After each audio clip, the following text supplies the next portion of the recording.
in. Welcome to Meaningful Conversations Beyond Small Talk. My name is Carol Rosenberg. I am a career development coach.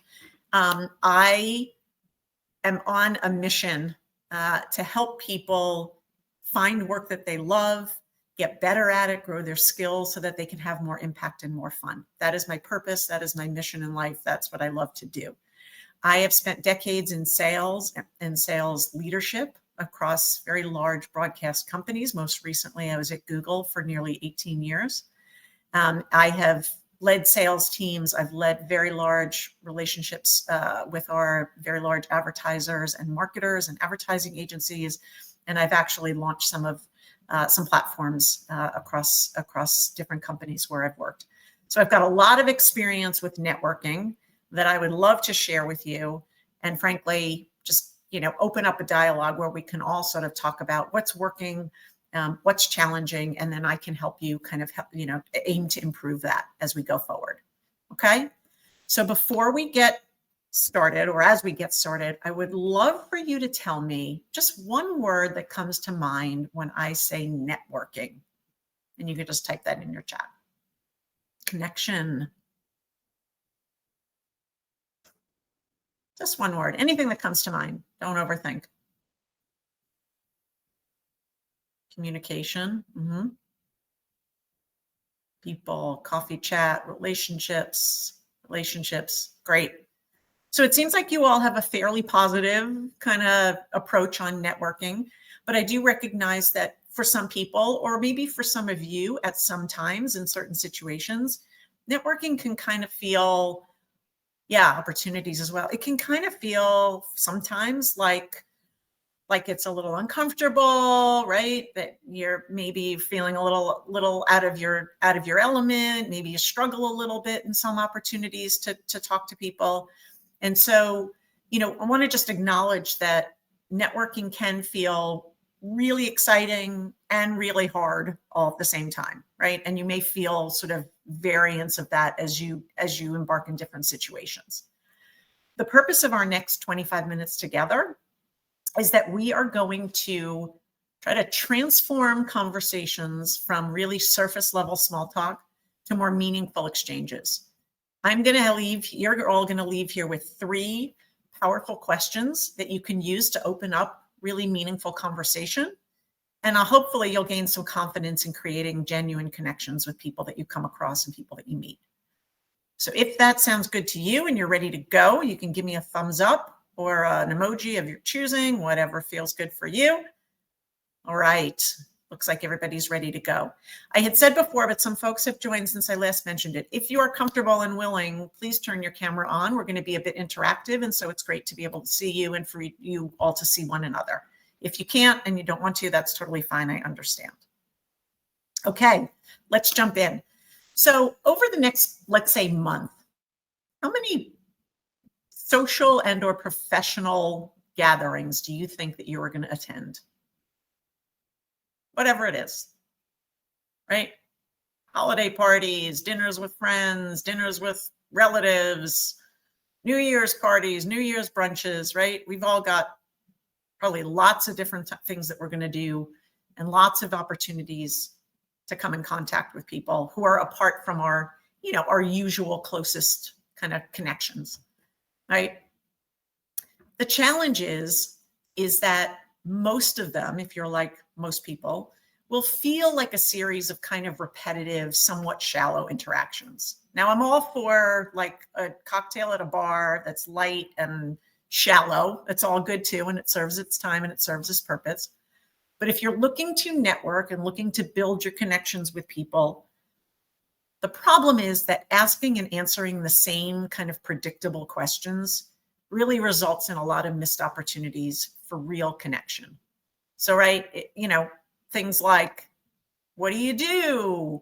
Where'd you go to school? Things like that, right, tend to be somewhat shallow and surface. And so the purpose is, right, what we're really trying to get to is how do we get to a deeper place and deeper connections?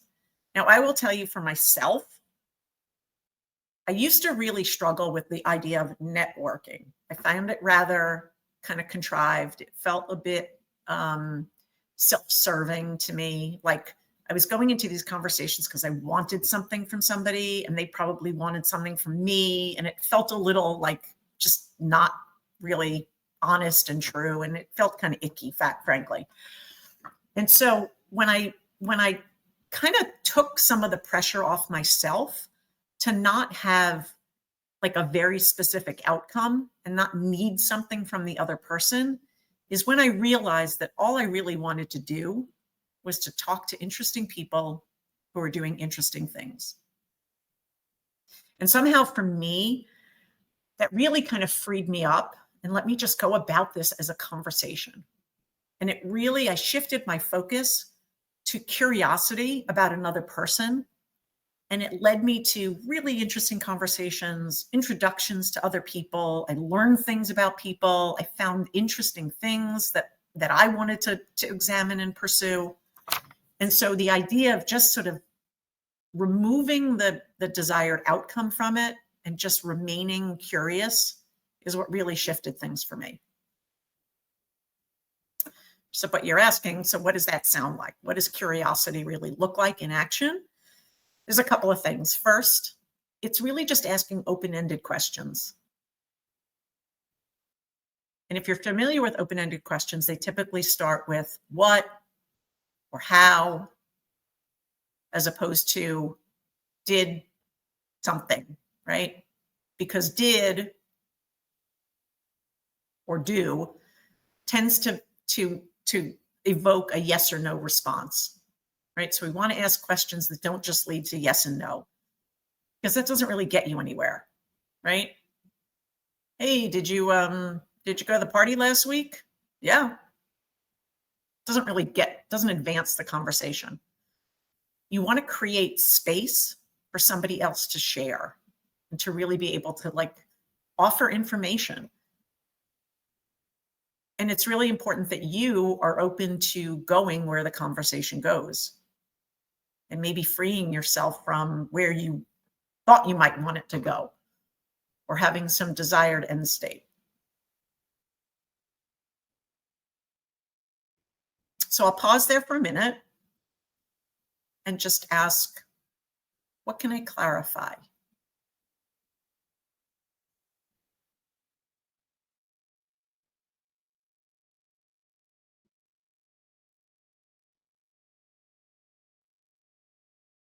How's this landing with you? Carol, a quick question. Of course. So you've talked about, being open to where the conversation goes, but oftentimes, like, these conversations, like the first place, the way we look at it, it's transactional, like we are looking to get something out of the Mm-hmm. conversation. And it's a thing that I hate too, but ultimately now that I look at it, yeah, it is a different way of looking at it. Mm-hmm. But how would you still, manage to get the point across? Like, Mm-hmm. like I want to know about this particular thing, but at the same time, I want to respect the other person's agency as well. Like I want them to, be open with their conversation. Like I want them to, share their journeys frankly with me. So how would I go about doing that, without sounding forceful or, sounding too transactional? Yeah, thank you for the question. Can you give me an example of something, of a scenario where you might want some information from somebody? Hmm. So I had this scenario in mind. Let's say there's a higher up who does investment banking at a certain firm that Mm-hmm. I would like to apply to. Mm-hmm. So we engage in this talk over Zoom, and I would like to know, how did they get into investment banking? What was their journey like? But the conversation, like, somehow, like it goes a bit off topic. Like, I do end up getting information. It just isn't the information that I wanted. Like, I wanted to know how your personal journey was like, but I can't be forceful because it's Yeah. your time, and Yeah. ultimately I am at your mercy. So how would I go about, like Sure. being polite, but Yeah. also steering the conversation, towards a direction that would benefit both of our times, basically? Well, I think we're gonna talk about some very specific questions in just a moment. But what I would suggest to you is, really being upfront in the conversation about what you're hoping to gain, right? So in the setup where you might email somebody and ask them for some time to talk about something, right? That to me sounds a bit like more of like an informational kind of interview, if you will, right? Understanding someone's journey to a particular career, how they got there, the education they took, the things like that, right? If you're in a situation that's more like, and we're gonna get into one in a second, but if you're in a situation where you're meeting somebody at the company holiday party, right, where you didn't set up time to have a specific discussion, right? This is where you want to kind of be a bit more flexible in where the conversation goes. Okay. So hold on to that question because I want to see if we answer it. And then if not, we'll talk about it towards the end a little bit and how we might even fine tune this a little more. But thanks for the question. Okay. So getting curious, right? If we're not going to ask people, what do you do and where'd you go to school and that kind of stuff, what are we going to ask them? And again, keep in mind that we're talking about sort of more impromptu kind of opportunities, right? Where you're really trying to build that network for yourself and connect with people. So it's a bit of a sequence, right? You're not going to jump right in and barrage them with questions, but you want to start an interesting conversation and learn something about them. So first off, right? What's something you're learning about lately that's really fascinating you? Can you see how that would kind of provoke something interesting, right? What's a project you're excited about right now? And lastly, what's been the most interesting thing that's happened to you recently? Now, I am not suggesting that you use these questions in rapid fire. That would feel a lot like an interrogation. Nobody wants to be on the end of that. What I'm thinking about is, how do you use these almost as like side dishes, right? Kind of sprinkle them in during the course of a conversation. Definitely not all three in the same conversation unless it's really like a long ongoing conversation. And I really encourage you to be authentic and use these in your own words. These are my words. So you have to do something, you have to speak in your own words that feels comfortable and authentic to you.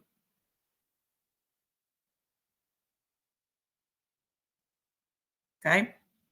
So now, because I think you want to see this in action and see how this might play out, I'm going to ask for a volunteer. Now, I will tell you, you've got the easy part. You're just going to play. You're going to role play with me. I'm going to do the demoing part, but I need somebody to kind of play with. So can I ask for somebody to be my role play partner in this? I promise it's easy. Come on. Sure, I can be. Adam, thank you. All right. I love it. Appreciate you. Thank you. Okay. So here's the deal. The scenario is we're at the company holiday party. You and I don't know each other. We've never met. We're on different teams or different departments or whatever it might be. And we bump into each other at the bar getting a cocktail. And it's just the two of us standing there. So we kind of have to talk to each other. Okay. And the goal of this is for me to use at least one of these powerful questions during the course of the conversation. And feel free, Adam, you could do the same thing if you're so inclined. But as I said, I'll take on the heavy lifting part here. So you don't have to be on the spot. Okay? Good to go? All right. Hey, what are you drinking tonight? Just water. All right, cool. And by the way, answer like real answer. You don't have to make anything up. Okay. Hey, I'm Carol. Nice to meet you. Hi, madam. Nice to meet you as Adam. well. Yeah, great. Thanks. Fun party, but it's so many people here. I feel like there's so many people I've never met before. And you and I don't think have ever come across each other in this giant company. So nice to get a chance to talk to people. No, I think it's pretty nice to like meet new people, especially like day to day, like you're sitting on your desk and like just standing and probably networking with your own team or colleagues. And it's just a great opportunity to like meet someone new. I agree. Totally agree. Speaking of different teams, what do you work on? Yeah, so I work in private equity, Mm. and it's just about making long-term investment decisions, learning about interesting businesses, all of that. Oh, so interesting. So Yeah, as we round out the year, like what's been your favorite project you've worked on this year? I'd say the favorite project has been the most challenging one Mm. because I feel like there was a lot to learn as I worked on that transaction. So basically, it involved like a carve out from a public listed company that's pretty Mm. big, and then they are carving out this large just division that's underperforming. And you are just as a buyer, like me, being in the market, looking at that asset and just thinking about it. Okay, like is this something that we can turn around and we can fix and then sell it for a higher price later on? Wow. How did you get involved in this? In the project or in private equity? In this project, like how did this even come about? Yes. So basically, I guess it all depends on one, getting to know the industry, and Mm. also like looking at these businesses and anticipating which one will come to the market. So it's just about getting a list of businesses that you track over time, and then you see Yeah. something interesting from them, and that's when you proactively engage directly with the company or with the advisors who are selling the business. Wow. You have a big smile on your face as you're talking about it. So it sounds like it's something you really enjoyed. Yes, yes. Yeah. It was quite challenging at the same time as well versus other businesses because it's such a complicated transaction, involves like multi-year transitionary agreements, Wow. because there's a lot of intercompany sales that happen. Like one division is buying like half-baked product from another division within Mm. the same company, and then that will continue to happen for the foreseeable future, or at least for the next 5 to 10 years. So that was Wow. something new and challenging. So as you look ahead to next year, what do you feel like? Is there anything that you feel like you like really learn that's going to change the way you do stuff next year? Uh, I'd say like definitely taking advantage of what I have learned and trying to apply the same learning across other projects that will come to the desk. Yeah. And instead of like seeing it as a challenge, rather than like getting more comfortable with it Yeah. over time. And I'd say like this is like definitely a good learning experience, but then not two transactions are always the same. There's always something different as well. So something Yeah. new to learn. Speaking of like something different, I don't know much um about the kind of work that you do. I was wondering, like, would you be willing to like get a coffee one day and just like talk a little bit about how you got into that with me? Yeah, sure. I think that would Awesome. be great. I would love that. Oh my God, thank you so much. All right, well, have a great night. Enjoy the party, and I'll reach out to you. I'll find you on LinkedIn and get us connected. Yeah, Thank great you. meeting you. Looking forward. Thank you, Adam. Appreciate you. Thank you so You're much. welcome. All right. So, what'd you guys observe? What'd you see happening? This is the interactive part. Well, actually, the other was interactive as well, but The first thing I observed was how natural the conversation sounded. Like Carol, like you didn't walk outright into the conversation demanding something from Adam. It felt natural. Like, the conversation, like it definitely didn't feel like Adam was, like just saying what he wanted. Like you were genuinely interested in him. You're genuinely interested in getting to know how the project worked. So yeah, definitely. Yeah, and Carol, I feel like there was also that curiosity aspect where you were asking questions and trying to learn more about him without sounding very transactional. So I thought that was really good. And honestly, I mean, if you think about it, before we met, I didn't even know that it wasn't like I was planning to, I wasn't stalking him and going to the bar and saying, I'm going to talk to him because I want to get a conversation. I genuinely was curious. I don't know much about the kind of work he does. We work in the same company. It probably would benefit me to learn what other people in our organization are working on.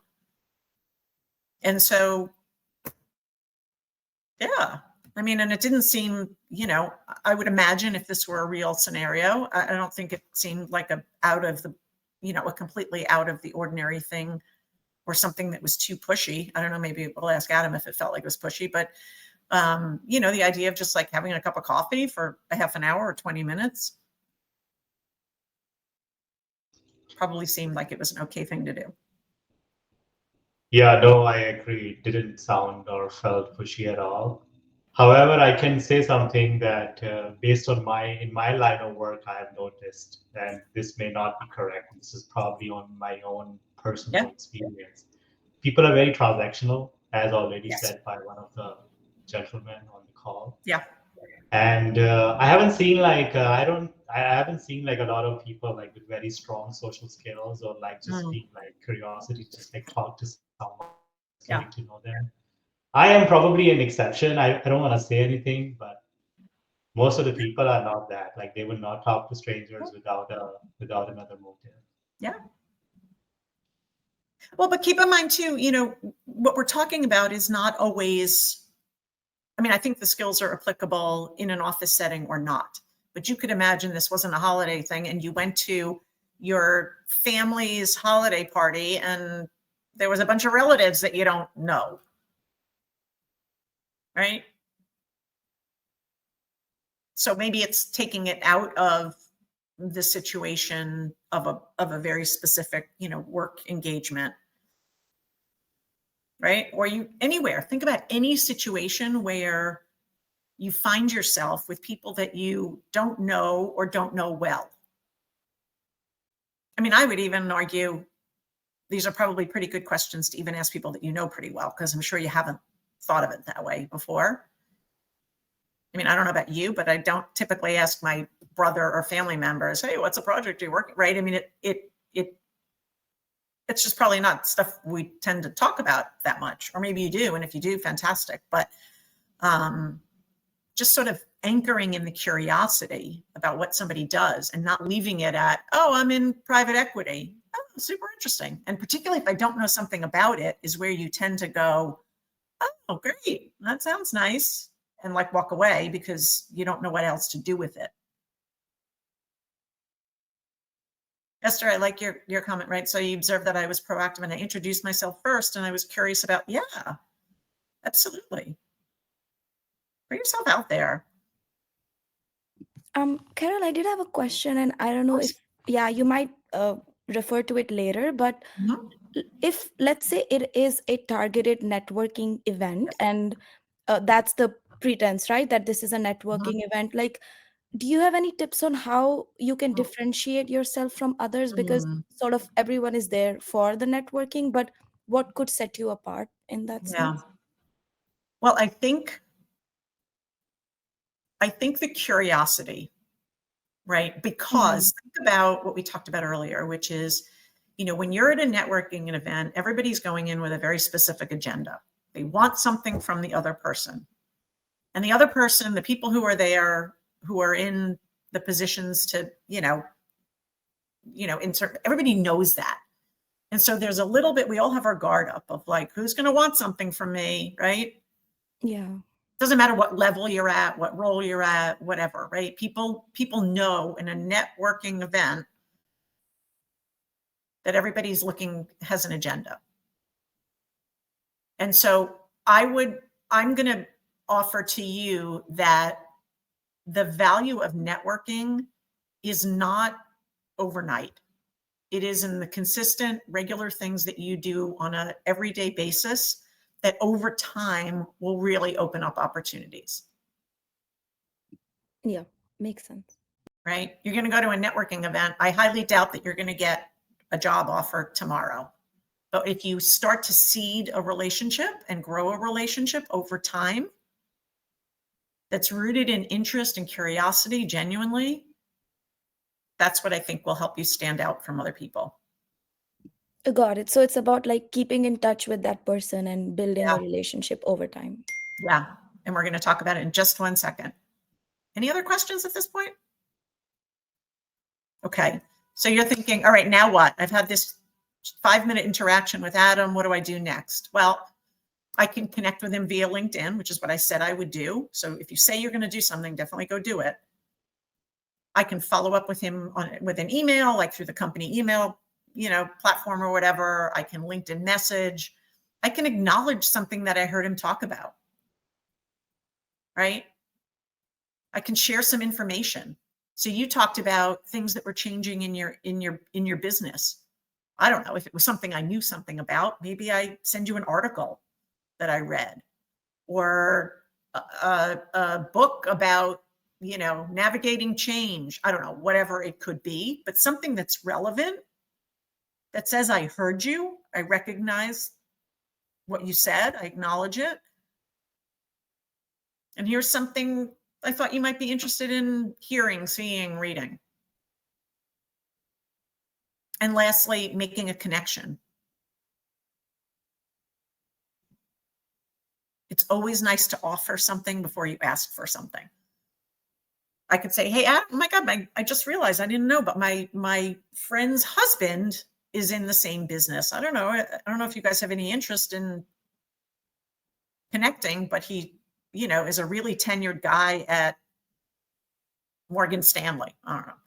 And I don't know, maybe it's of interest to you.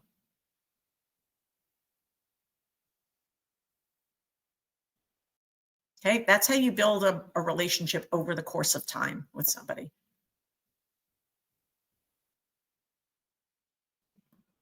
Okay, so as we kind of wrap things up, I want to leave you with this idea, is that networking isn't about collecting business cards or making a sale. It's really about human connection, the curiosity, and the joy of discovering what's interesting and unique about other people. I assure you that that will go a longer way than the very transactional, agenda-driven networking that most people are doing. If this was helpful for you and you want any more information, you can feel free to message me on the Leland platform. I've got 10 more questions that might be useful. Again, I highly recommend putting them in your own language and your own words so they feel comfortable to you. And definitely don't walk around with a piece of paper with your questions on them. Or you can book a free intro call with me and we can talk about your 2025 goals, anything that's standing in your way, and concrete steps to achieve them. You can find me, that's my Leland profile is Carol R. And with that, I will say thank you for spending a half an hour with me late in the afternoon, at least East Coast time. Stay curious. Happy networking, happy holidays. I will stay on for a couple of minutes more if anybody has any questions they'd like to answer or get answered. And otherwise, have a lovely evening. Really nice to spend the half an hour with you all. Yeah, Adam, please. Yeah, so like with like networking, like the virtual networking, the way it works is that you get connected to people on LinkedIn or you reach out to them directly on email. Or sometimes it's like cold emails. You don't know this person, and sometimes they react really nicely, and you set up like a 30-minute call with them. So like 10 minutes of the call is probably just like introducing like yourself, and the other person introduces themselves as well. Yeah. And when you have like done some due diligence on this person, so you basically ask them a few questions that are relevant to either the work or like their life or anything that you found interesting. But anything that you can think of or you can advise in terms of making this conversation more meaningful and memorable for the other person. So that sometimes you don't have like, they can't really help you right away, but you want to stay in touch with them and you want to leave a good impression so that they get back to you in future when you want to meet them in person or have a follow-up. So what do you suggest? Like anything? Yeah. A couple of things. I think it's really helpful before you get on the call to think about what is the what's your goal for that conversation? What do you actually want to happen? Do you want them to give you information? Do you want them to introduce you to somebody? What is it you want? Okay, because that'll sort of help. Now, and again, we're talking about, that's your agenda. There's lots of different ways to get there. And that's okay, because I think once you've had that sort of more networking conversation, right? You've already had that connection, right? It's important to be purposeful with your time. If somebody's going to give you a half an hour of their time, you don't want it to just sort of be a casual round and around conversation, right? So be intentional about what you want from that conversation and let them know at the beginning. Just be super upfront. Hey, Adam, thank you so much for taking the time. As I said in my note to you, I'm exploring private equity as a career path for me. I'm currently doing this. My skills are X, and I'm looking to make a transition into that, or at least exploring the field.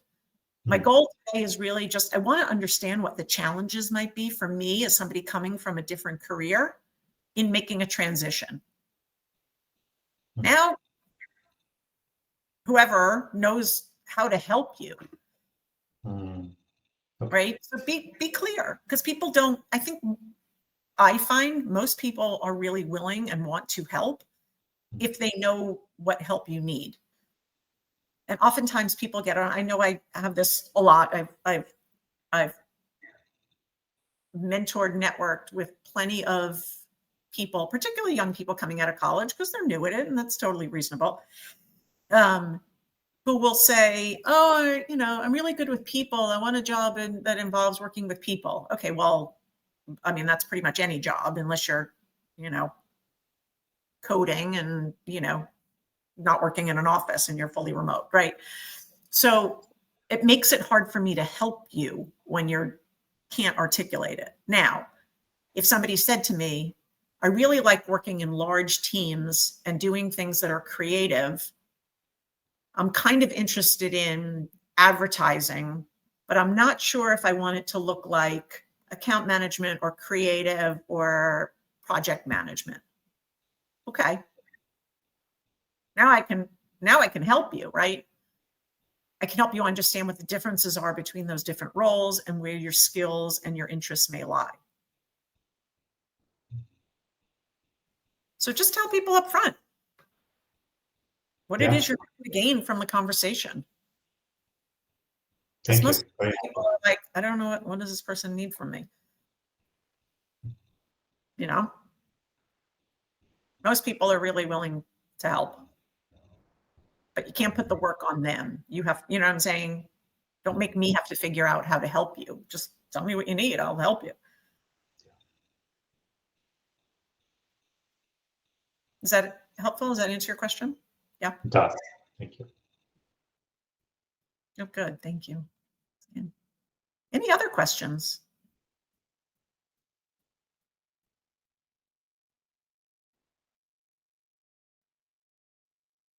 All right. So you ready to go out there and ask a good question of somebody in your next chance encounter? Yeah, this is definitely an affirmation, and I will definitely go and try this out. I already was curious regarding a profile of a person that I was interested in. But yeah, this meeting is definitely the confirmation I need. I will be approaching that person. Yeah, thank you, Carol. Thank you, Adam. Just start with one. Appreciate Start it. with one question. Mm, And it's such a nice time because it's the end of the year. You can really anchor it in like, God, what was the most exciting thing that you worked on this year? Or what are you most looking forward to next year? Super simple. precisely. Okay. All right. Well, if there's no additional questions, I will say thank you. Have a great evening and happy holidays to everybody.